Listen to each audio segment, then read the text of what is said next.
What is going on, guys, and welcome back to The Ridge, a multi-million-dollar build out here, Central California. If you're new here, my name is Matt Pinello with MattBangsWood, and today we're building.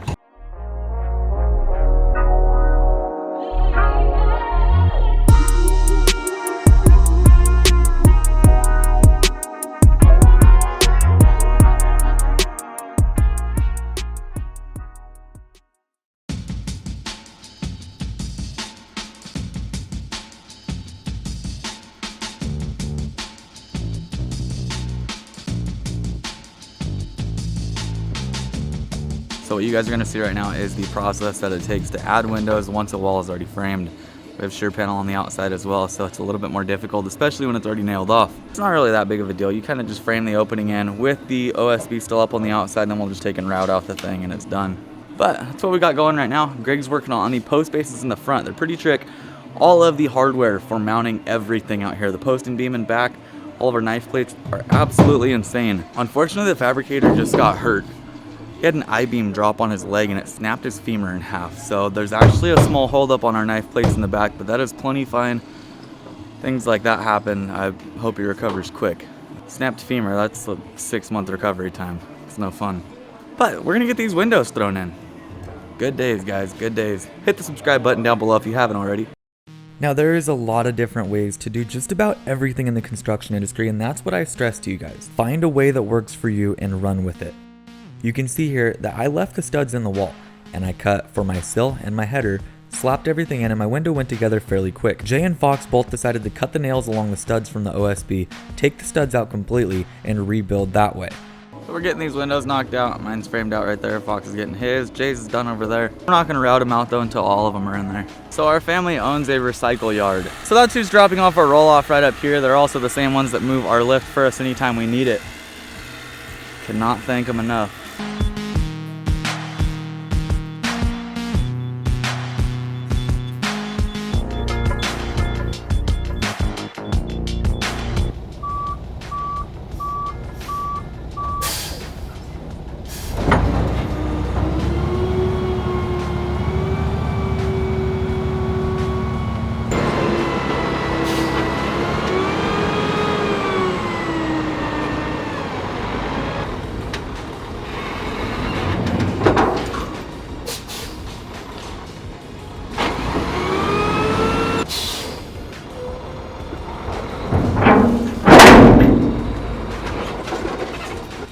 So we just got our box dropped.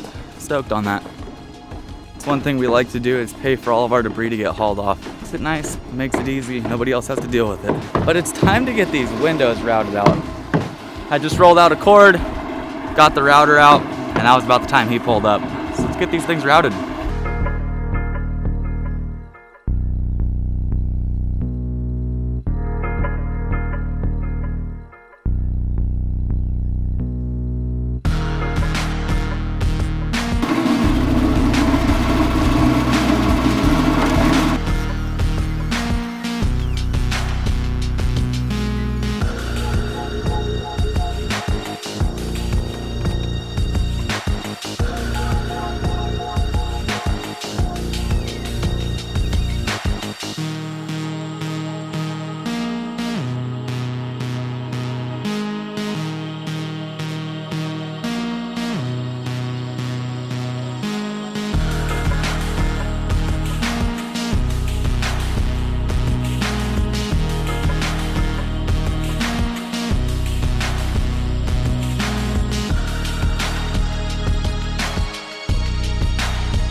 So it's little things like this. That's what a change order is. This opening behind us got framed at the location that it showed it on the plans, but once the owners walked the place and saw it, they wanted it centered with the window that you guys are sitting in right now. Therefore, we had to cut the thing out and move it over.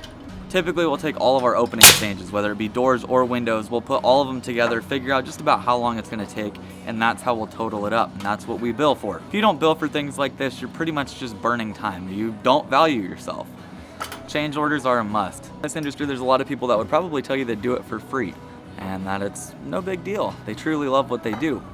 I truly love what I do, but we're here to make money, so we have to charge accordingly.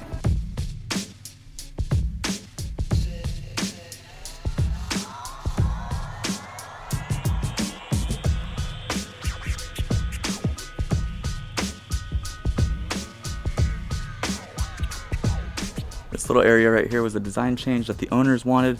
After seeing how it was laid out, they'll have their little steps coming down here, back to ground level. That right there will get framed out tomorrow, sheeted and ready to go. And before we go any further, I am wearing some Ariat boots today. Links in the description below for you to check out every pair of boots that I've worn from Ariat so far. 10% off. These are nice flat bottoms. They're not overly thick soles and they last for quite some time. I'm gonna be up on the roofs today, walking plate, so I need something that's nice and comfortable for me. So these guys are actually a little bit farther ahead than what you guys saw yesterday. Jay's been working on this raised deck. Greg's working on beams and stuff for our roof. Fox has been changing window openings. Let's check it out.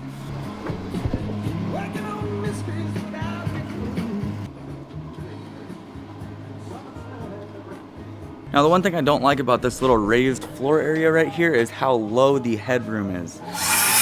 Check it out. Now I am not a very tall person. It's gonna be tight compared to that. But it is what it is.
Yeah.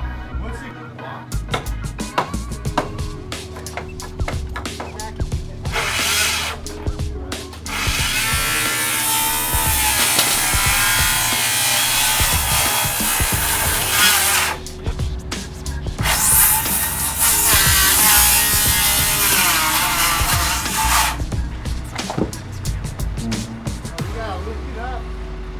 Over this grade.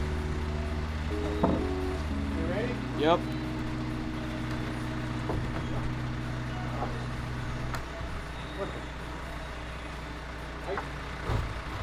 Alright, coming down slow.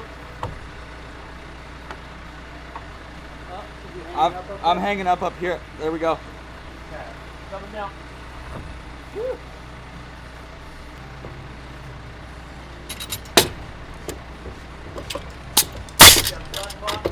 Here. Alright guys, so we're up in the air right now. We've got this beam dropping in. We're gonna get the first one in. We'll have the ridge done all the way through this place. We've got these big Simpson ECCQs. You guys are gonna see them in just a bit when I show you once the beam's in. They look like this right up over here.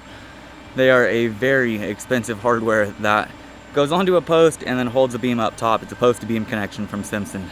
Absolutely love the things, they're great. We're gonna have one beam that spans from here over to Fox and then another beam that spans from here out the backside over the covered patio, the little kitchen area. This is the smallest beam.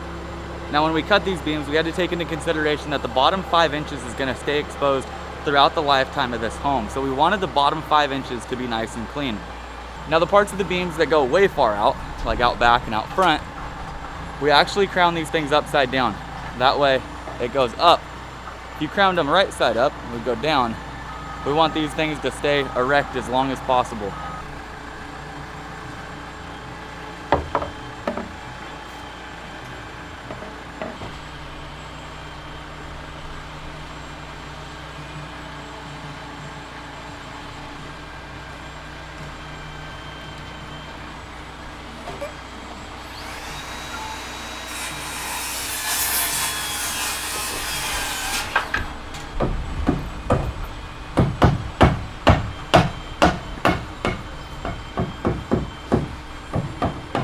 Beam number 1 is in. It's a wrestling match, but it's in. You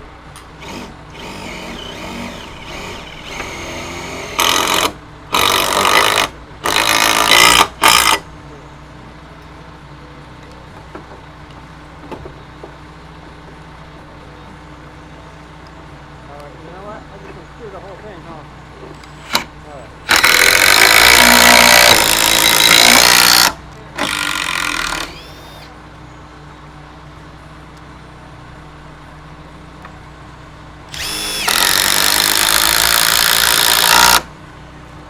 So let's talk about these ECCQs. It's basically a monster post to beam connection. We've got our post right here, ECCQ, and then our beam up top. One thing I like to do with these ECCQs is chamfer the bottom corner of our beam. You can just put a little 45 on it if you want to. If you have exposed beams like we do that you want to be careful, don't overdo it. The bottom of the bucket comes down and then rounds off over. It doesn't come down and just square across. Therefore, you have to do that or it's gonna hold your beam up just a fuzz. You can see here we have a small gap and it's because of that rounded corner there. So before these guys send in the next beams, I'm gonna have them chamfer out the bottom corners. Just throw a little bit of an edge on it to where it sits nice and tight down in that bucket. So our other beam is going to land halfway in here and carry out that way through the top and then out towards the covered patio out there. And then the same thing way out here in the front. Beam's gonna start at the end of this one and run out the front. So that's what we're working on getting dialed in right now. It's gonna be fun. It's nice that we're finally able to start on the roof work. It's been a long time coming.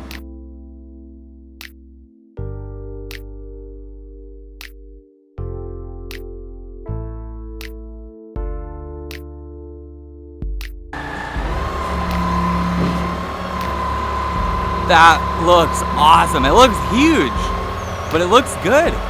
We're gonna get the back beam set and then we're gonna head on out.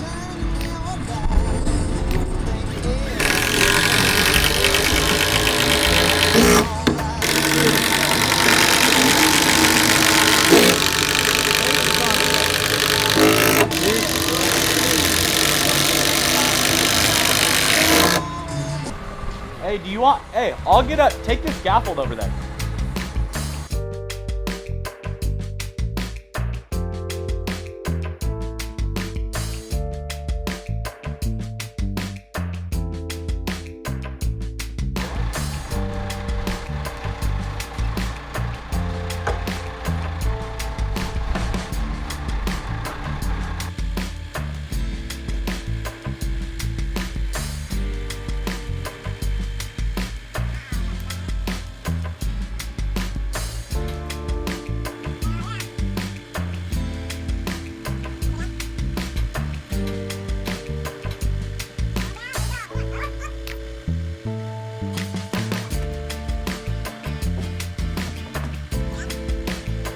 We got that ridge beam dialed all the way in.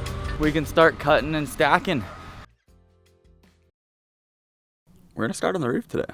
We got some beams set yesterday. Today, we get to actually start going for it. What is going on, guys? Good morning.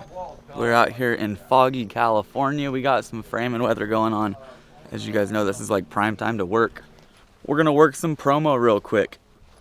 Not paid promo, just my promo. Merch website, back up. Link is in the description below. You can go check that out. Along with that, my second channel is linked in the iCard in the top right-hand corner. You can go check that out as well. Hit the subscribe button over there. I have a ton of videos on pretty much the basics of construction. You want to learn what nail guns I use, along with how to do the basics such as rolling up an air hose.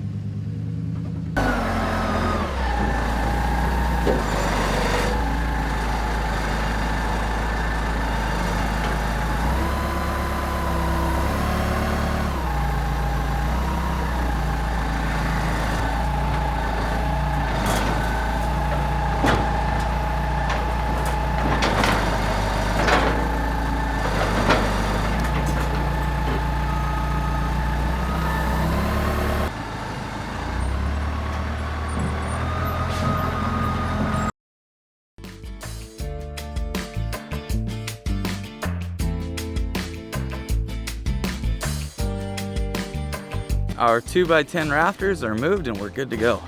Someone asked me recently why our reach lift isn't an enclosed cab with air conditioning and a heater.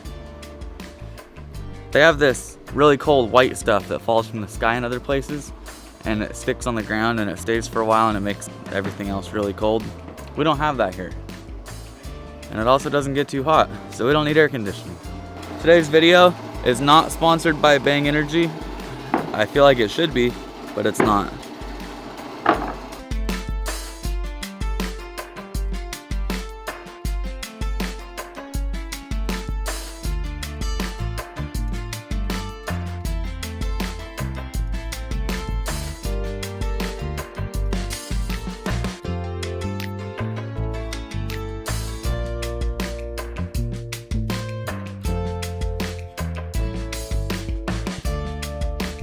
Now the wall that you guys just saw me lay out, Fox had to fur out. That was a 2x4 wall. We needed to make it a 2x6 in order for our rafter to sit properly.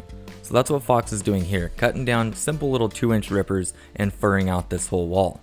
Once he's done getting the wall furred out, we can go ahead and put OSB on it, and from there we're ready to stack some rafters. Now when it comes to having rafters cut on a house, my best advice to you is to have one person cut everything. Not to make them work anymore, but to where you know that everything is done the same. Some people have different ways of doing things, and when it comes to rafters, you want to make sure that all of them are similar. The same pattern will be used on this house throughout the whole entire project from start to finish. All of our rafters are going to be cut by Greg, that way we know everything was done the same.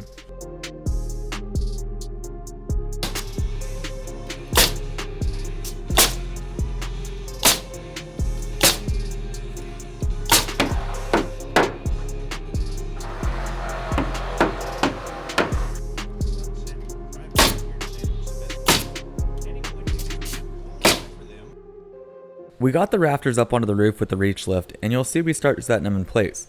Look towards the ridge and you'll see a small mark at 1.5 inches down. That's our reference point on every single one of these rafters. Like I told you, we have Greg cutting everything on this project just to where we have the same person doing it all, and he knows how we operate. The 1.5 inch mark that you guys saw needs to go flush to top of beam. From there, the ridge beam will get built up once the roof is complete, and then it can get sheeted.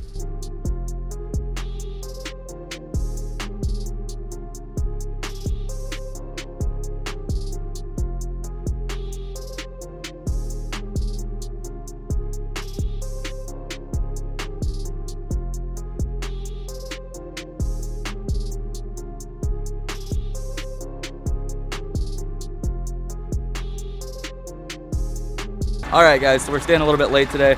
We've got all this done. The only thing we're missing is this section here. We're gonna knock that out right now. It's been fun, but we're gonna get this last little section rolled out and get the heck on out of here. I'm gonna explain some things about these rafters to you guys in just a bit. Stay tuned for that. If you're new here or you've made it this far and you haven't already, please hit the subscribe button down below. Check out my merch website as well, links in the description below. Let's get to it. We're getting all of our rafters moved over here.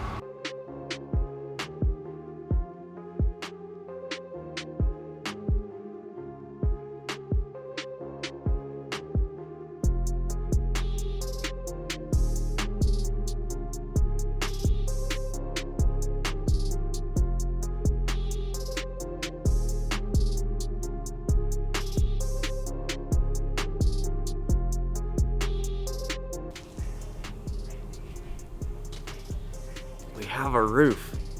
We stayed a little bit late and got these rafters thrown up here.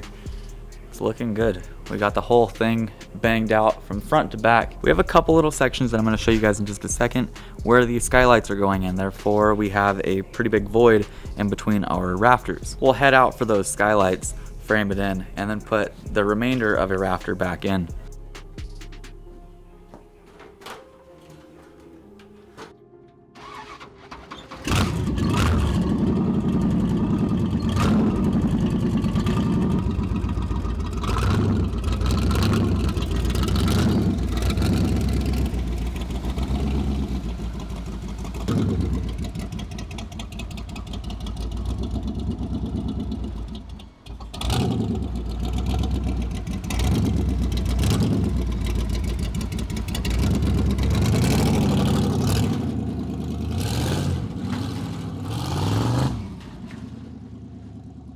Now that, my friends, is how you leave a job site. He Loves that truck. Little 47 Ford pickup for anyone wondering. So up here we have a head cut. That is a 3 and 12. This right here is a simple notch in the board, allowing us to put a hanger in there. I'll show you guys that on the actual building here in just a second. You want to make sure that you crown all your boards first. You want your crown going up to where you don't start off your roof with a sag. The bottom end here, we'll have our seat cut 5.5 inches from here to there, allowing us full bearing on the wall. And then that right there is 3 and 12 as well. The number you're going to get when you calculate the rise, run, and hit diagonal is going to be from here to the long point out there. Like I said though, if you guys want to see this a little bit more in depth, I'd be glad to make a video. Let me know in the comments down below. It's looking good from down below, but let's check it out from up top. So you can see here our 3 and 12 head cut. That thing is nice and tight all the way down. We have 1.5 inches up top. This is all going to get built out up here. We're thinking we'll run some rip strips in here and then cut a shaped block all the way down the thing for the ridge. So in this place, we don't have a conventional tail. We're not going to have a tail sticking out that we're going to cut off and then run fascia. We're going to have a 4x8 with a nice little cut on the end of it. I'll show you guys that later on.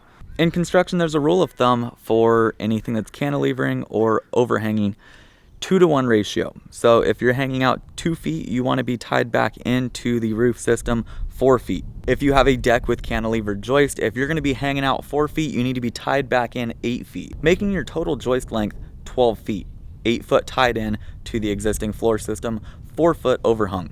So all this is right here is a basic 3 and 12 cut, whatever the pitch of the roof is really. And then to get your seat cut right here, all you're gonna do is put your square on there and make sure that you're 5.5 all the way back, allowing full bearing on this top plate. I'm gonna head on out for the day. Hope you guys enjoyed today's video. If you did, big thumbs up, subscribe button down below. If you guys want to, Bad Workwear, 10% off, description down below as well. We're going to plug everybody. Air Yacht Boots is down there. My merch is down there. My second channel is down there. Who else is down there? Someone's down there. That's it for today. I'll see you guys next time. Bang on.